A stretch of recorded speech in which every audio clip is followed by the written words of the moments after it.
Hello. Trucks. Hello. Trucks. Hey. Okay, ladies and gentlemen, we're doing something kind of different today. Remember By last which time? I mean like exactly the same as what we did last week. Well, yes, but it's kind of also experimental because we've got our friend Dunk, otherwise known as Stefan. Yeah, let's just go with Dunk for the duration, I think. Okay, we're Isaac, Josh, and Dunk. Thank you. And he's Skyping in. He's Skyping into us this evening. Using technology. He lives in Chicago. Hopefully everything went well and you're hearing this episode. Yeah. So without body language, how the fuck are we supposed to? Yeah, Isaac and I have a talk over complicated system of signals that we use to indicate when we're finishing talking. Which person is going to talk at which particular moment? Sorry, Stefan. Please continue. Oh my god! You stupid asshole. not you, Dunk. I was gonna say I'm on the 19th floor of a building downtown here. So. Are you in your office? Yes. Oh my gosh. Yeah, that's downtown Chicago for those of you who are wondering. Eurotalk has entered the corporate world. True. I'm often at work when we record these, Josh. That's true. I mean, not in the same way though. I mean, I bring my work with me. But yes. I've had to pause before to respond to IMs from my boss when we've done this in the past. But it's off hours now. Yeah, and actually it's interesting because a mutual friend of Josh's and mine also works here. Yeah. Good person? Yeah, great person. Yeah, he's a cool guy. It's funny. This is just another way in which our lives have all touched one another's. Ugh. It's for the same reason that guy is working there. Isaac and I are best buds. Essentially. Yeah, because Homestuck opens doors. Yeah, is the long and the short of it. Dunk is the great communicator here. Yeah, you're the hub, and I mean that's always been one of your strengths is getting the army on the road. I feel as though we should list Stefan's accolades here. His accolades? Yes, he's a man of accolades. He's a man of action. Dunk is the lead singer and guitarist and sort of organizer of a Pillows cover band called the Pillowcases, which is that's a good band name, by the way. Very hot around the Midwestern anime convention circuit. I'd say it's accurate to say. Our fans number in the tens for really big stuff. I've seen video of you playing to rooms with hundreds, if not over 1,000 people in them. Not 1,000 people. I think our biggest crowd is probably about 150 people. Okay. Just camera makes it look like a lot more. Well, that's still significant. Orders of magnitude. Who cares?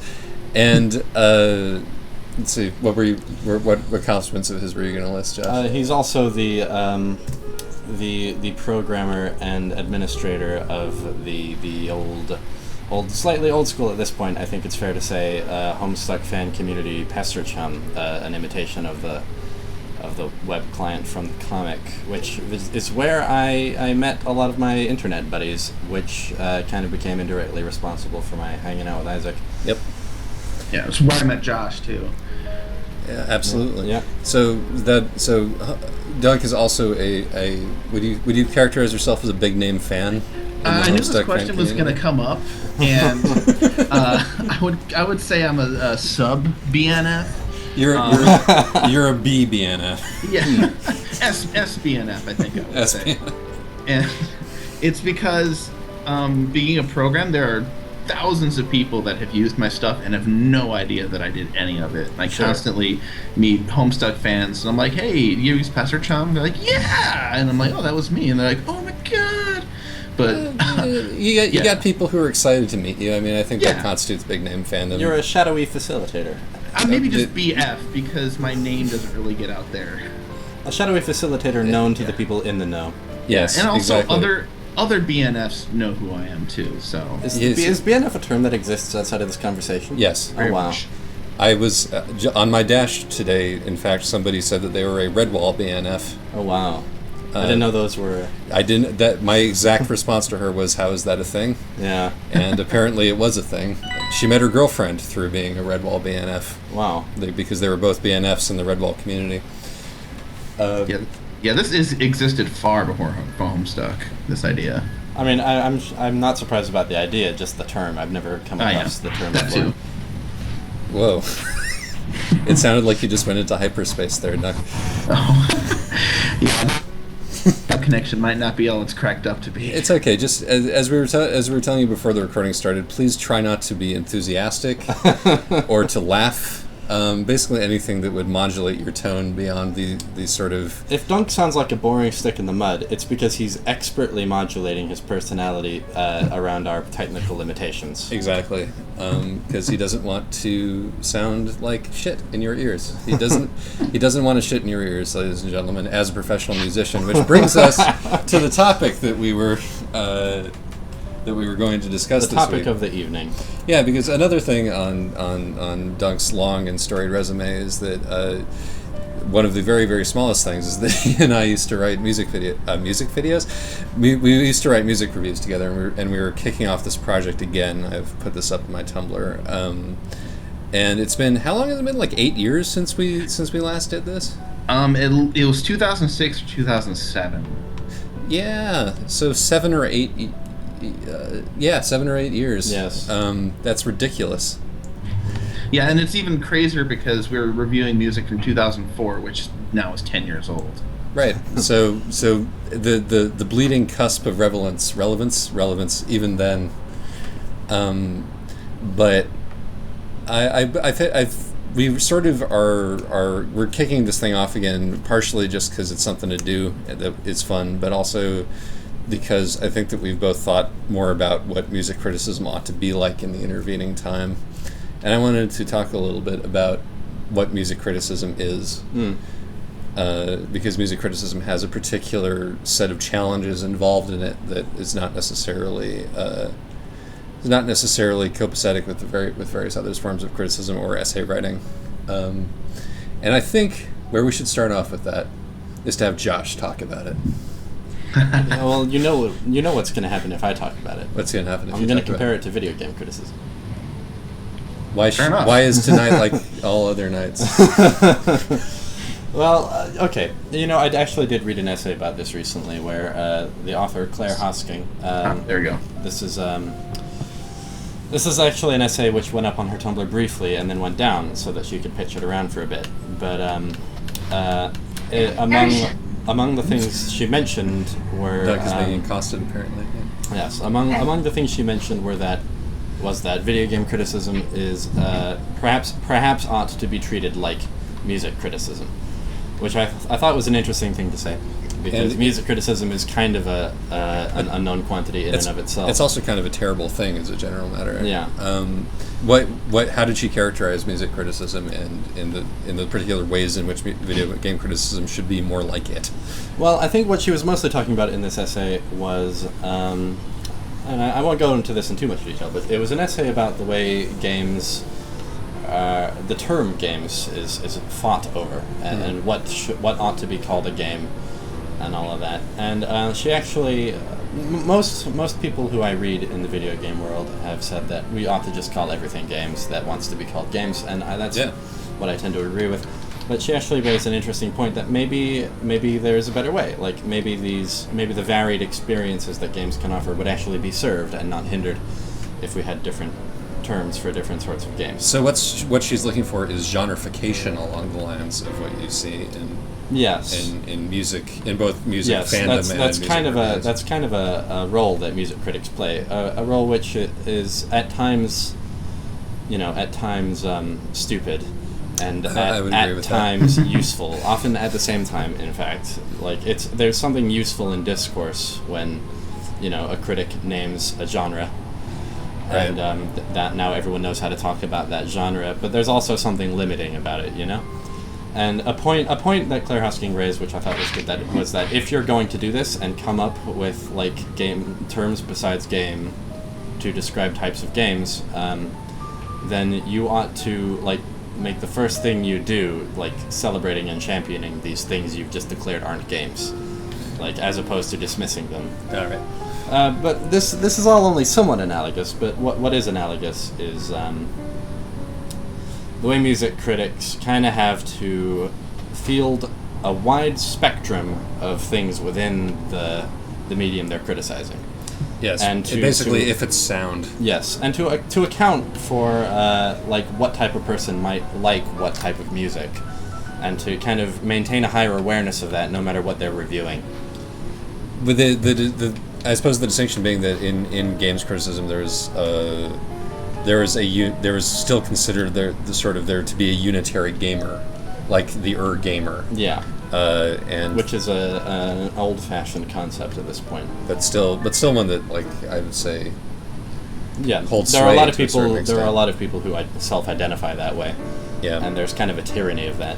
Whereas there is no such thing as a big music fan. Right. I mean, there are music geeks, but even they know what kind of music they like, right, and what kind of music they don't. Everything except rap and country. Lovely. Part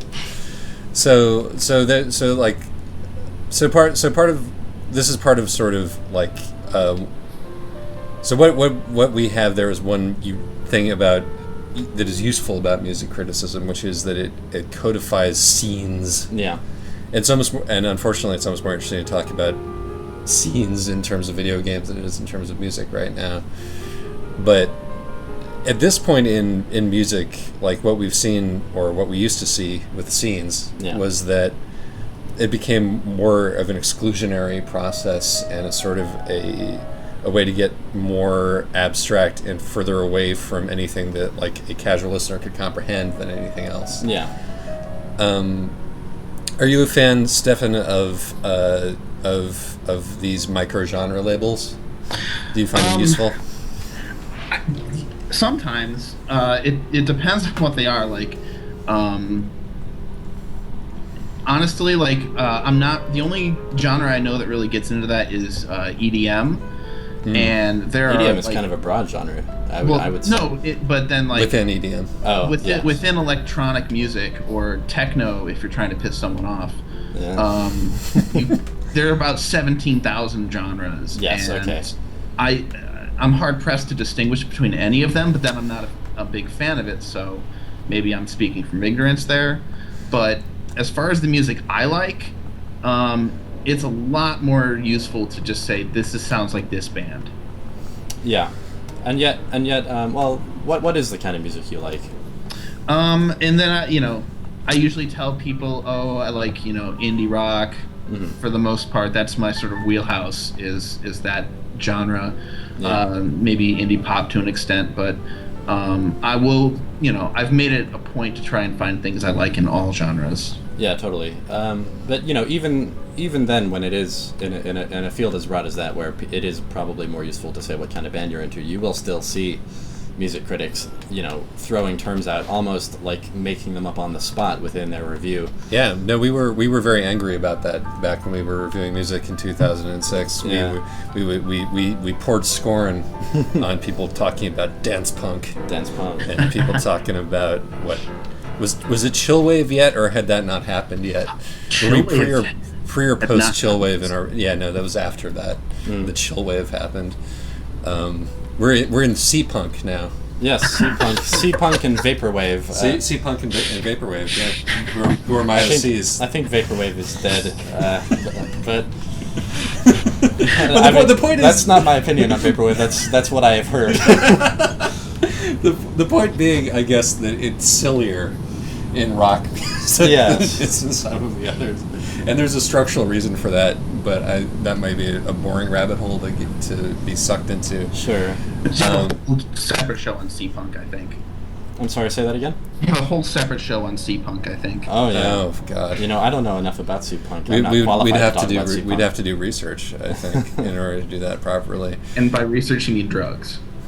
Well, I just have to hang out on the more, like, psychoactive side of Tumblr for a little while. Glittery mouse droppings, by which I mean the trail. Is pastel punk a genre yet? Can we pastel punk? Yeah, let's make that a thing. I think isn't that just twee pop? Twee pop. Yeah. I never heard of that either. Okay, so see, this is the problem with this kind of discussion, right? And this is sort of what I'm getting at, is that we've already lost everybody at this point. At this point in the conversation, we've already lost everybody because using terms that have no musical weight themselves beyond a certain kind of feeling. I would argue that sometimes when a reviewer just tosses a term out like, I don't know, cloud pop, like just in the middle of a fucking review, just make something up like that. Like there's a certain usefulness to it, not in terms of like, not in a taxonomical way, but in kind of a here's a term which sounds descriptive of this kind of music. If you it actually reminds me of I don't know if our listeners have ever watched Twitch Plays Pokemon, but what would happen is they'd get a new Pokemon and they would get some weird random string of letters, and from there it would be a race and sort of a collective decision of what to call that Pokemon as a nickname. Right. And I feel like these music reviewers who are saying cloud pop are doing pretty much exactly the same thing. They're trying to strike them fire, so to speak. It's a kind of cargo cult. It's like we'll all make up terms, and the one that catches on is the one that becoins deified and remembered. Yeah. And that's often how it happens. It's kind of an arms race among critics, and that, although of course nobody ever remembers the guy who coined the term vaporware. Vaporwave, yeah. Vaporware is... Vaporware is software, man. Yeah, that's true. That's true, man. That's probably why they called it that, man. Yeah, I bet it was. I would say music genres appear when there's a fad, and the name may or may not be based on any kind of technical aspect of the music. Like indie started out as a very technical thing of these people are not on a major label, but the type of music was so similar that eventually became a musical like distinction of how something sounds. Right. They're like, I was going to say when you said that you're mostly into indie rock, it's like, okay, as a descriptor without context, that's in and of itself pretty much useless. Right. Like, are you vacuuming over there? I think his Skype is confused. Okay. Skype is acting up again. Sorry. All right, no problem. Because as you say, there are now indie rock bands that are definitely indie rock bands that are on major labels, and major label bands that are and bands that sound like they that they're basically major label bands that are on indie labels. Right. And what you're capturing by using that frame changes depending on like the decade of music that you're talking about, because 90s indie rock sounds like extremely, like noticeably dissimilar from 2000s indie rock and all of this stuff. So short of like tearing the whole thing down and creating a new taxonomical edifice, I feel like there's just sort of this unavoidable barrier to entry. I think what Dunk would have done if I'd asked him a fairer question was told me some bands that he likes, so that I would be able to get a sense of it from that, right? Yeah, and I probably would have started in descending order from bands you've probably heard of to bands that I wouldn't expect other people to have heard of. Yeah, and that's a useful way to have exactly. a conversation. That's the thing that has value in and of itself. Just yeah. It's a useful way to have a conversation, but it's a really boring way to write an article, isn't it? Absolutely. Like you have to essentially assume that you're writing for somebody who has a certain level of baseline information about what surrounds the music that you're reviewing. And in the world of indie rock, there is music for like people who are really in the know. Like there are bands who just seem to be aware of the fact that nobody's listening to them unless they are already familiar with kind of the scene that they are a part of, if you see what I mean.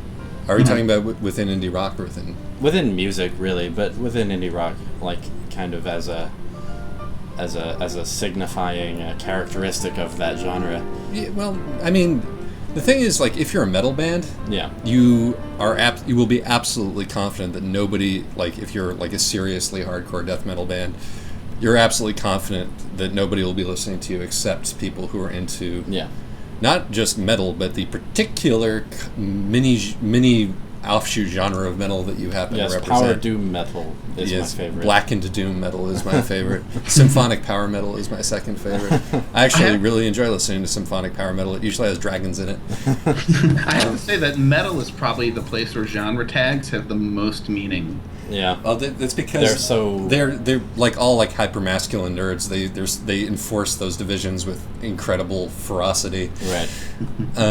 What happens when a metal band comes out that doesn't easily fit some mold? Like it's one type of metal on one track and then another on another. That doesn't happen, and B, when it does, people call them like indie rock sellout faggots. Oh. Like Death Heaven last year, which you and I will get around to reviewing. We'll get around to reviewing because it was the best reviewed album of last year. It was a crossover metal album, and the YouTube comments on the songs that I was listening to are just full of people saying "This is it," because that's how metal vocalists talk. But the words that they were saying is that this is just faggoty indie bullshit. Yes. Okay. Essentially. So, let's reel it in a little bit here. All right.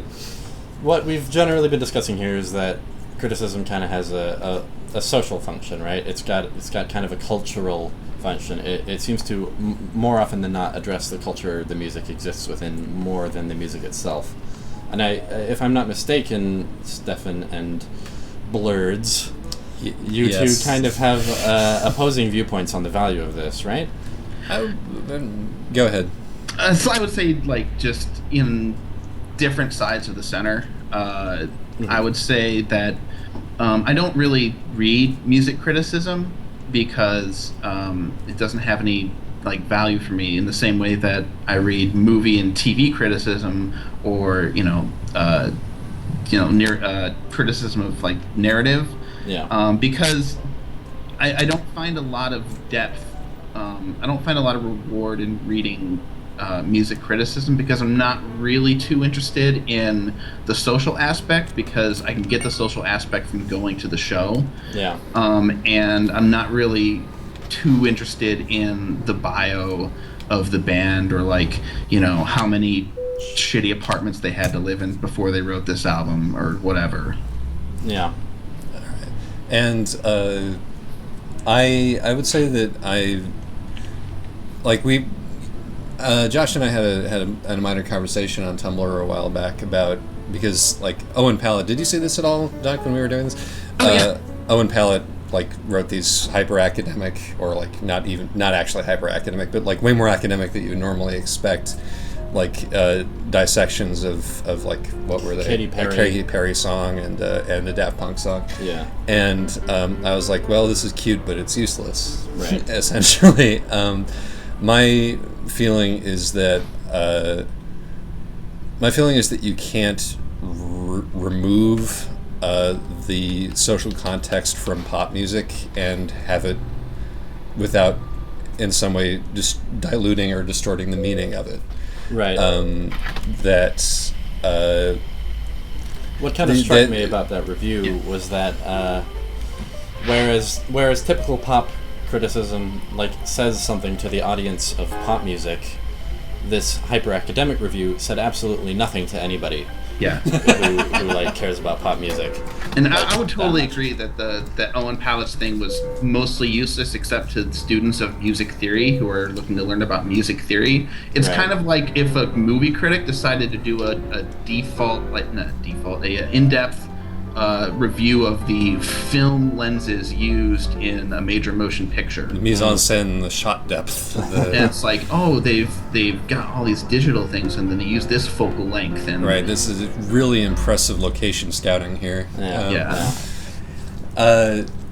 Which is useful for some, but is niche. And so it's like, but it represents like one side of a sort of a spectrum, and on the other side of it is like. Lester Bangs doing his, Gonzo reviews, which are mostly just him talking about how his head feels since he took all of these drugs and, like, who he just slept with. And also, this music was on in the background, which tells you something about this music. Right, and you can tell why more people are interested in reading that, because not only is it, at least in theory, kind of narratively interesting, but also It's just the fact that good criticism speaks to the same audience as the thing being criticized, except in, some cases. But for the most part... Except in the Academy. Yes, except in the Academy, basically. And which we're not in. Sometimes I like to read more academic things, but not about Katy Perry. We had folks who did that back in college. We called them anime majors. I would say, like, when I look at music criticism, like, a lot of it will have some of that narrative thing, but it's more trying to say how that story related, to, your struggles in everyday life. Yeah. Where I find with music criticism, my biggest problem is that it's mostly how the music made the critic feel, and Right. that can be very interesting, but I think that we're getting just one note of that, and every single piece of music criticism is just always that, and it's not giving a lot of information to the reader. And I think that there's opportunity to find a middle ground where the reader can look at this, they can take an album that they've already listened to, they can read the review and they go, oh, I didn't notice, this cool stuff, and here's a bit about music theory, or here's a bit about production value, or here's a bit about how amps work that they used on this album that, now I have a deeper knowledge of what's going on. And something I enjoyed about your Perfect Pussy review, Stefan, is when you mentioned that particular sound on you chuckled when I just because of the band name, that's yes, all. The band called Perfect Pussy. It's still slightly funny. I enjoyed that you pointed out the cause of a sound on the album, which is the way the vocalist's mic feeds back the second she stops singing. Yep. And then I listened to a song of theirs and I was like, oh yeah, that's totally what that is. And it's like, my problem is that, like, I know how I'm aware of the cause of that, but it was the very first thing that I thought about when I was listening to the song the first time. But it's like, at what point does that become interesting to the reader? And I didn't put that in my review, and maybe I should have, because it was actually one of the things that struck me the most. But I was thinking, just trusted Stefan to put it in his review. Well, that's why this works out so good. Follow us on Tumblr.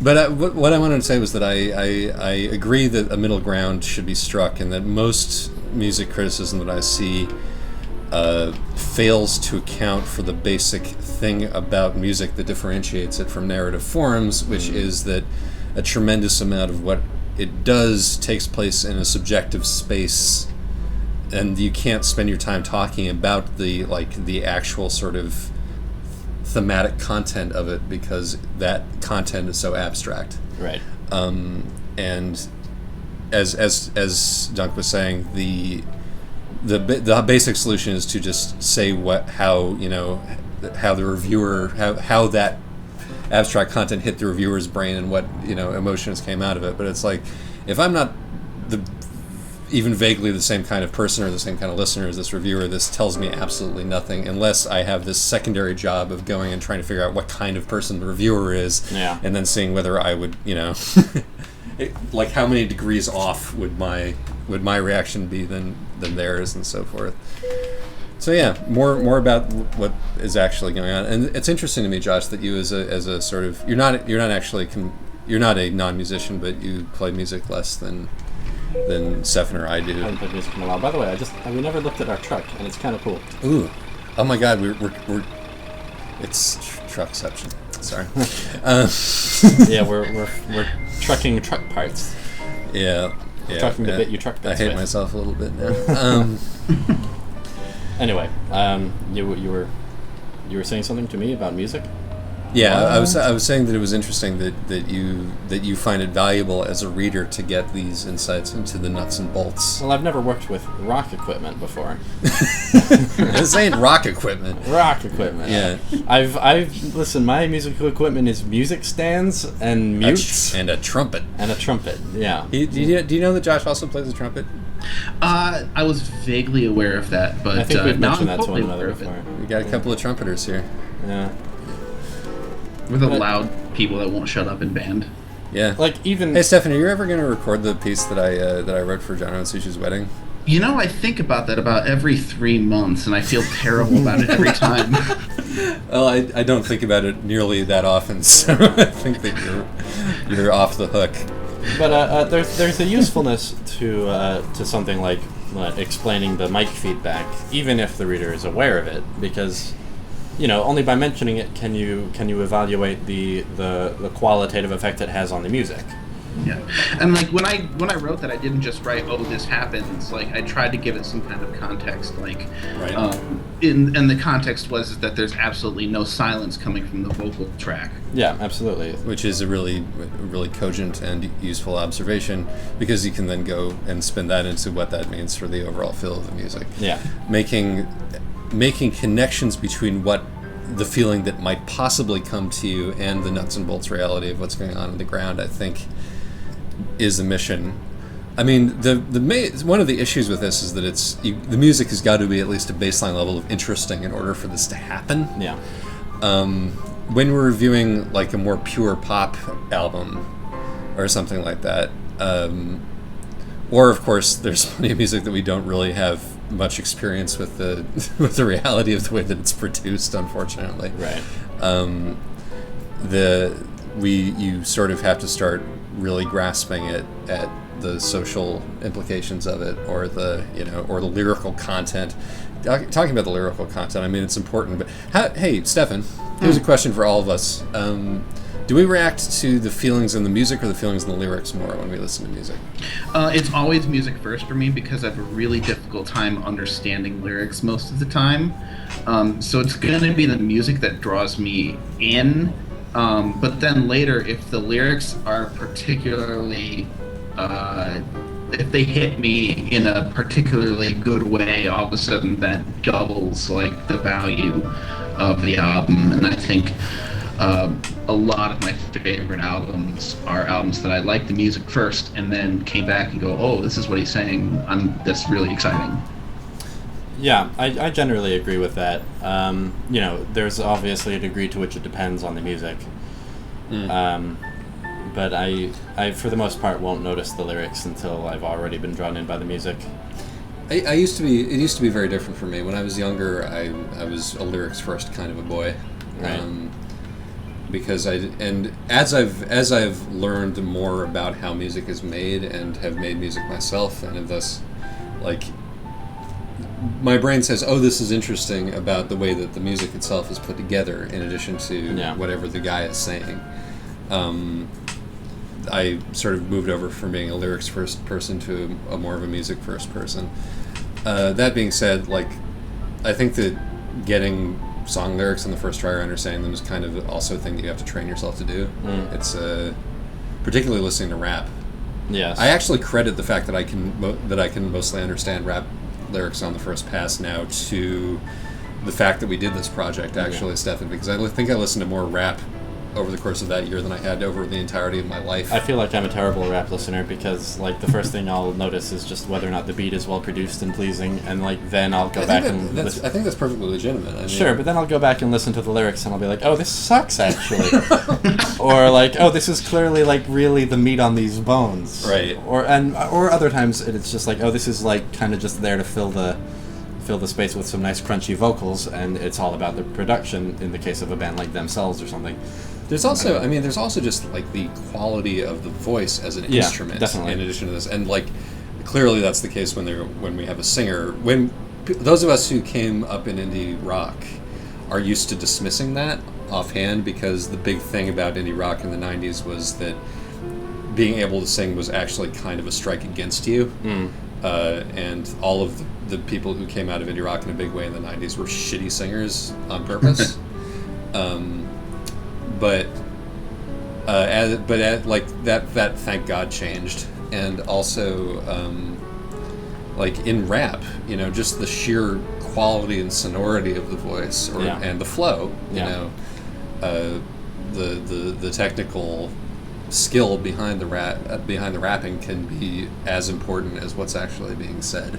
Yeah, I mean, there's so many layers to lyrics. Like, you start out with like melody or percussion, depending on what you're listening to, and then you've got the tone quality itself of the voice, and then you have the way the syllables of the words sound, and then you have the meaning behind the words. Yeah. And yeah. Sorry. Yeah, go ahead. I was gonna say that's. I think that's like, to look and see how an album succeeds on all 4 of those levels. Like, I would like to. That's something I'd like to see more of in music criticism. I agree. Absolutely agree. There's a sort of. I feel like there's sort of like a mechanism which might be helpful to me in writing reviews, where it's like I make sure to pay attention to like a checklist of things for every piece of music that I listen to, and like just listing all of those things out as if it were like a questionnaire in the review is a recipe for a shitty review, of course. But like I want to be able to, coming out of it and then writing about it, I want to make sure, have I taken note of the timbre of the lyricist's voice?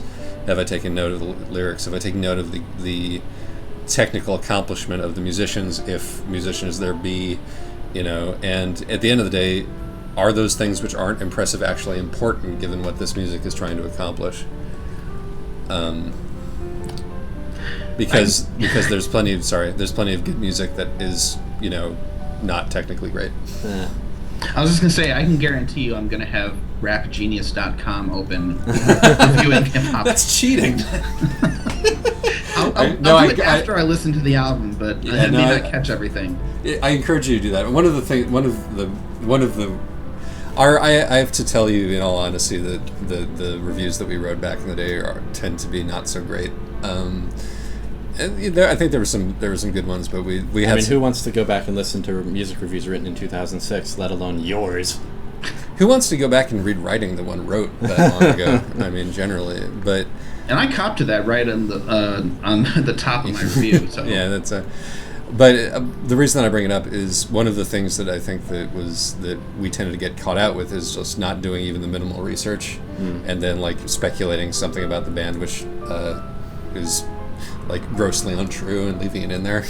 Yeah. And then, it was actually, I started the project before Isaac jumped on, and Isaac's like, "Oh, that looks like fun. Let me join in." And let me come in and ruin it. That's basically what I do.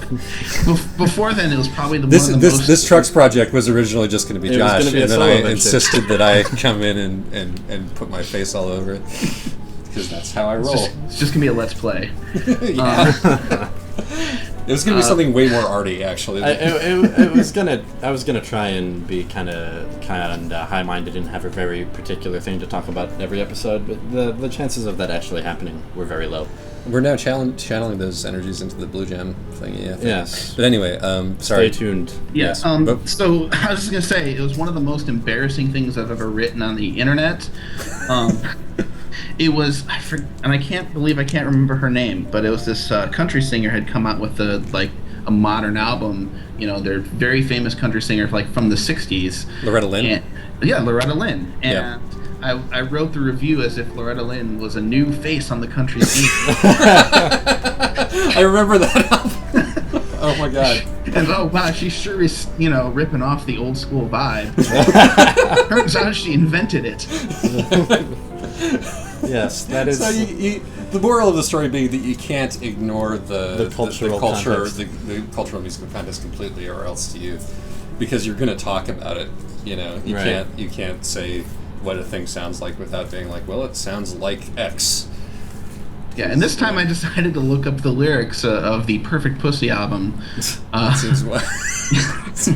Are you having trouble saying that at work, Doug? Is that what the issue? I had a moment where I thought, is this conference room close enough? And but I looked it up, and no lyrics were to be found, so I felt safe in writing, "I can't understand this singer" on my review. That's true. I have the lyrics on the insert sheet. Do they seem important? They are. It's an interesting one because they are recorded in such a way that they are intentionally incomprehensible. Yeah. The live performance, they are completely incomprehensible. Right. You can't hear word one. But it's like this is sort of, I feel like, a new thing for some, or no, I mean it's not exactly a new thing, but it's like it's a thing that's come out of like hardcore punk and metal, where the lyrics are important, but it's important stylistically that they not be delivered in a way that you can understand. So finding the lyric sheet and reading it is part of the process. But if the lyric sheet isn't available online, you have to conclude that they're being like intentionally. That's how they sell copies of Nintendo Power. Indie punk power. Learn all the. So you're saying that the lyrics to the Perfect Percy album are essentially DLC? I'm saying that you need to buy the strategy they're guide. unlockable content. Yeah. They're Easter eggs. Fair enough, but like they're unbombable walls. The lyrics are exactly what you'd expect given what the album sounds like. They're really copacetic with the feeling of the piece. But like say something like Death Grips, you know, it's like you're not expected to be able to understand what he's saying. And when you do, it actually doesn't help you much. Well, I feel like for me it changes it changed the feeling of the music a lot for me when I actually sat down and read what he was saying, which is another part of that game. We actually, that reminds me, whether it fits into the format or not, we definitely need to do some Death Grips reviews because I want to know what you think about them. I highly agree. Yeah, because they're one of the most interesting. They were one of the most interesting things going on over the past couple of years. And that being said, I actually can understand Death Grips lyrics a lot more than I could this album. Well, yeah. I mean, this album, I feel, is being obfuscated intentionally, whereas it's just that... The Death Grips guy is just spitting them. Yeah, MC Ride's first priority is not to be understood. Right. It's sort of by the way. Yeah. Yeah, anyway. Yeah, whereas this lady seems to be intentionally burying herself in the mix. You know, but I feel like the fundamental problem with music criticism, or at least the fundamental... Oh my god, I veered into... I didn't take any damage. That's because I've got these big MIDI truck parts. But anyway... yes, he does. A fundamental challenge of music criticism is, you know, like, what a critic essentially wants to do is evaluate whether or not an album is successful at all, right? But even if that's what your goal is, like, there's going to be, I think, before you can start thinking about that, there's going to be your own personal receipt of the music. And everybody kind of has a different thing they like music to do for them, right? This is something Isaac and I have talked about in the past. Like, for me, music, I tend to like really mellow music that kind of just fills the space in my head. Whereas Isaac, I don't even know how to characterize it. What would you say? What is the essential function of music in your life? I don't have one the same way that you do. I think something that you said about my taste in a while ago, which hadn't occurred to me and felt true, is that I like music where I can hear how it was made. Yeah. I like music where kind of a kinesthetic the evidence touch of the hands on the strings and like that stuff is good for me. But yeah, no, but there is a particular, I think it actually for me comes down to just how many chords are there per measure. In a way that should make you the ideal music critic. I know, but the problem is that I'm not actually educated enough to define it. And what about you, Stefan? Do you have an answer to this question? It's not something I can describe. I just don't have the words to describe it. What I look for in music is just something that excites me or like forces a certain mood on me. Whatever that mood might be. Yeah. That's actually a very good way to describe it. But it's also, once again, like distinct from the way that I experience it. Right. But also, I found that the way that I've listened to music have changed so much over the course of my life. From being like primarily reactive to like narrative content to primarily reactive to like sheer aggression. I like more aggressive music than either Dunk or Spam like as a general matter. I'm more into punk and but things have continued to pace. Sometimes I'm reacting to the personality of the person, sometimes I'm not, Yeah. But what remains true to this day is if the music sounds like it was made by the kind of person who would have picked on me in high school, I'm not going to be interested in it. I think for me there's a lot of enjoyment in discovering a new aspect to music that I wasn't aware of previously. Or a new way of approaching it. I was so excited when I discovered Deerhoof. It's like the universal critic thing is what a critic, like, I think this is true of all genres, wants more than anything else is to be surprised. Yes. Because it gets harder and harder to be surprised as you listen to more and more stuff. Right. And so I think that there's definitely the joy of hearing something that doesn't sound like anything you've heard before and is good is something that's tough to beat, but you can't count on running into that very often. Yeah. But I guess my feeling is that the essential duty of the critic is to help the reader realize when this music might excite them, rather than to savage like music which they don't feel pleased them enough, if you see what I mean. Yeah. It's to either recommend or not recommend. Yeah, I think what you were getting at when you asked us, like, what we all like about different kinds of music is to demonstrate that there are two things afoot when you're writing a review, and one of them is to say whether you liked it, and the other one is to try to say how well it accomplished the thing that you think it was trying to accomplish. Yes. Which our reviews back in the day often ended up with, well, I guess it's a pretty good album.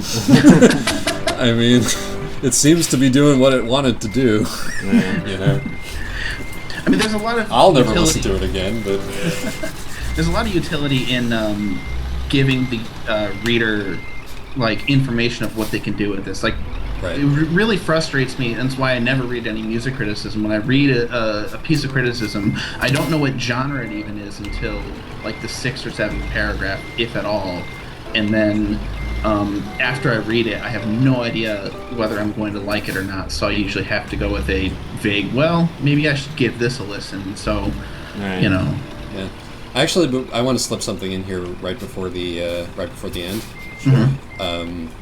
I read Pitchfork. I've been reading Pitchfork for a very long time, and I have to tell you that the single most useful thing on any Pitchfork review these days is there a SoundCloud link Yes. at the top of the page? If there is, I'm way more likely to try to check the music out, Yeah. just because I'll be able to see whether it works. Yeah, And similarly, like there's the question: is music criticism of that kind completely outdated? It's a shame we're only getting this now. we can take on another quick job. Let's do it. We're not done talking. Here, guys. Do you want it? Well, No, we're still going. Oh, Jesus. We're still going. This truck train is still moving. Jesus Here we go. Christ. We're going. I don't think we've ever done this before. We're doing a quick. Where are we? Trucks overtime. We are in Truck Liège, Satie. Awesome. and we're going to Luxembourg. Hey, we've never gone down this route before because it's a short trip. Excellent. Awesome. Okay, so what I was saying was there is the possibility that music criticism of the kind which is like, well, let's try to explain what people are going to want to listen to is completely out of date or obviated in a time when you can just go to fucking YouTube and listen to it whenever you want to, as a general matter. And it's the same in video games, just because as this conversation proceeds, the more I realize how similar these two forms of criticism are. It's like trying to review a video game without including any gameplay footage anywhere is so much more difficult than doing it over video. Right. Like, so you can show people what the hell you're talking about. I mean, I think maybe there's a space for it if there's something about an album with with a bunch of songs as a whole that makes it more than the sum of its parts. Totally. Yeah, I mean, the thing about the sort of the genre stuff and the elusive stuff that you were talking about, what did I do and what happened? Nothing. My wallpaper cycled, and it's just... That's really startling. You won't be able to see that, guys. Yeah. Sorry. One of the useful things is bringing that context. Like, I mean, if a person listens to a piece of music and goes, "What the fuck is this?" Yeah. Going to the review and being like, "Well, or there's always the, well, if you like this, then you might be interested in reading about the kind of the scene that it's in, the music that I would consider to be its forebears, its lineage, And all music kind of automates that process. It has a similar artists thing right there in the sidebar. All Music being the music review site that. Do you ever look at All Music reviews, Stefan? Very occasionally. I think that would be up your alley, kind of. They have a more utilitarian bent as a general matter. Yeah. Yeah, maybe it's just because I remember All Music being the thing at Barnes and Noble back when you went out and bought CDs, which just shows how old I am. Is You this go the to the same store. organization? I think they just used the All Music reviews, like they had a partnership with them or something, and like there was a little tiny digital display that was the cutting edge of technology at the time. It had a touch screen and everything. Wow. You'd push it, and then like you'd give a small review of the kind of music, and that ended up being helpful a few times when you spend money. I can imagine. Yeah. Whereas it's like at this point, if you're deciding whether to buy a album in a music store, if in a music store, I'm either buying the vinyl of an album that I already have, that I acquired via legal or illegal means, or I could just like load it up on my phone. You and I walked into a music store recently, or well, not recently, but a while ago. Other a vinyl music store. Yeah, and that was fun. Like, there's still something to that. I mean, what did we walk out with? Like something we didn't expect to. A bunch of Radiohead LPs. Yeah. It's like, look, it's in Rainbows. I really can't justify not owning a copy of In Rainbows. Yeah. Which is the kind of thinking, which is why I never have any money, incidentally, in case you're wondering. But yeah, no, I mean, I think that it's a separate conversation whether, like, bricks and mortar music stores still have any utility, and yes, they absolutely do. Sure. But it's like I think that the idea that you might read a review, decide without listening to the music that you are interested, and then your next step is to go out to a music store and to buy it, is something that maybe your mom might do, but nobody under the age of 35 would do anymore. Yeah. I Ever. think it's a little bit useful in trying to find new music, just because there's so many bands. I mean, even if you have the SoundCloud link up there, there's so many songs to sit there and listen through. Yeah. I mean, I think that I use Pitchfork as a sort of a larger barometer. Like, if they say something is best new music, I will, like, try to listen to a track or two. Yeah. Because I want to know what might be a significant part of the ongoing conversation. I like Pitchfork because I am unashamed of enjoying it when I know that the music I'm listening to is cool in some way. I feel like that's like anathema to what Dunk values in music criticism. Yep. It's anathema to a lot of my character, actually. I was trying to explain this to Josh, actually, Stefan, that you are I wouldn't say that you're anti-art, but you're anti-pretension to an extent that it sometimes makes you anti-art with a capital A. And Josh was like, I don't understand. Surely not Dunk. That's actually one of the things. Isaac and I's history is that we went to college together, and when we first met, it was very much a water and oil situation. And that's pretty much the number one reason why, is that for some reason I saw Isaac as like the number one personification of that kind of attention. I was the most pretentious motherfucker he had ever seen in his life. I just want to point out briefly that I enjoyed that you accidentally worked hashtag number one reason why into that little story. I'm going to pretend I understood what that was talking about, because I'm also a snob, but unlike Josh, I am too ashamed to admit it. But anyway, I feel like I sit somewhere between you two in terms of this. Really? Maybe I'm wrong. No, I think that I sit between you and Dunk in terms of this, honestly. You're right. But you hadn't met Josh at the time. Yeah. I would say that both my love of things pretentious and Isaac's understanding of the meat and potatoes is something we've both had to work on over the last 15 or so years. You're absolutely correct. It's like the conversation was, when I posted that picture of myself from college, and Stefan was like, "This is a face I'd like to punch." Yes. Or I wanted to punch. When I first met this face, I wanted to punch. I really wanted to punch this face. And I was like, looking back on it, me too. We've all learned so much. And I say the same thing about my own pictures from that. I want to say, like, no one likes stuff which is just pretentious. Even me. I mean, that's not a reason to like something. There's this thing where it's like one of the big things that if you go out in public, I mean, Deerhoof is actually something that's Ben, Steph, and I both really like, is a great example of this. Yeah. Is if you go around saying that you like Deerhoof, the response a lot of the time will be you're just pretending that you like Deerhoof. Nobody actually likes Deerhoof. Right. You just want to sound cool. Stop lying, go cure cancer. Exactly. Yeah, I mean, or exactly-ish. And I do think that while the phenomenon of pretending to like something just to be cool or fit in probably exists, it's not nearly as common or important or interesting to point it out as people seem to think it is. Yeah. Generally, standing up, and I'm speaking as somebody who's guilty of this, standing up and saying, I don't like this, Right. and I'm making an important stand by saying that I don't like this, is not usually an important, brave, or interesting thing to do. Yeah, I think there's something instinctual in me that it's not pretension of the fans so much as it is pretension of the artist, and then people buying into that. Sure. That makes me just irrationally angry. I think the most anger I got about a review when we did the last project was the William Basinski disintegration the loops. disintegration loops. I don't know And this I'm one. still mad about that. I try not to talk about it.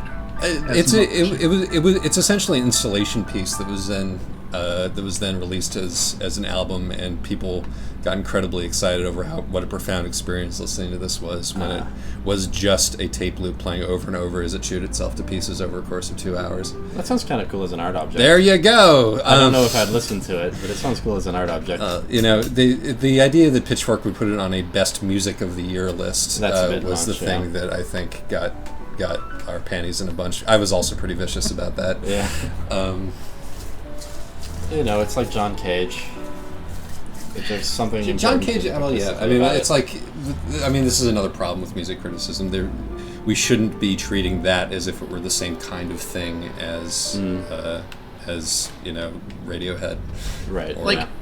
Also, when I thinking about it over the years, like, I do see kind of the value, repeated clips of 8 bars of classical music was a thing at the time of 2004, and I kind of get like the value of just that of just that bit, but what made me so upset about the Basinski piece was that there was so much more that people were adding onto it than just that, like, oh, it disintegrates, or like it just the tape loop stops being as it's a grim reminder of our mortality and transcendence. And then he did it during 9/11, so it's like, you can really hear the 9/11 in the song. That's what I want to hear. Just a little bit of 9/11 in your artist statement. I mean, I've known and I've liked pro artists, and you have to do that kind of thing if you're going to make it as a pro artist. Yeah. There's no two ways about it. Yeah. My frequent collaborator in music, my friend Travis, is one of those people that came from that world into music. Mm-hmm. And he just got sick of that whole sort of thing with art. Yeah, we're. I think that it's. I mean, like, I'm clearly not going to sit here and condemn modern art as a rule, but I am going to point out that there is a. That in any field where the standards of whether you are successful or unsuccessful are so nebulous and so pegged to the individual taste of a very small group of cognoscenti, that kind of system is ripe for exploitation by con artists of one kind or another. Con artists, see what I did there, of one kind or another. But I think that there are a lot of people who are just making good work, and this is the only way in which they can do it. But You're getting a lot better at that, Josh. I think so. I mean, I did have to drive out into the middle of the street to do it. Yeah, but these nobody rammed you. Yeah, the cars in this, the traffic cars, they're enemies. They're not traffic. They're enemies. So just do what you have to. All right. Anyway, so thank you so much for joining us, dude. I think that was a success. Yes, perhaps we'll have Thank you for back having in the me. I future. appreciate it. Everybody should go listen, or everybody should go look at their music criticism thing. There's definitely a link to that in the description. Absolutely, and also on Ghost Dunk's Tumblr, you can hear some of the music that he has composed. Most of the recent stuff is like electronic music in the vein of Homestuck, which is all very good. He's a better musician than I am by a good margin, and you should check it out. Cool, That's guys. dubious, but thank you. Thanks. All right. Goodbye. Bye-bye. Adios. All right. Pretty successful, I think.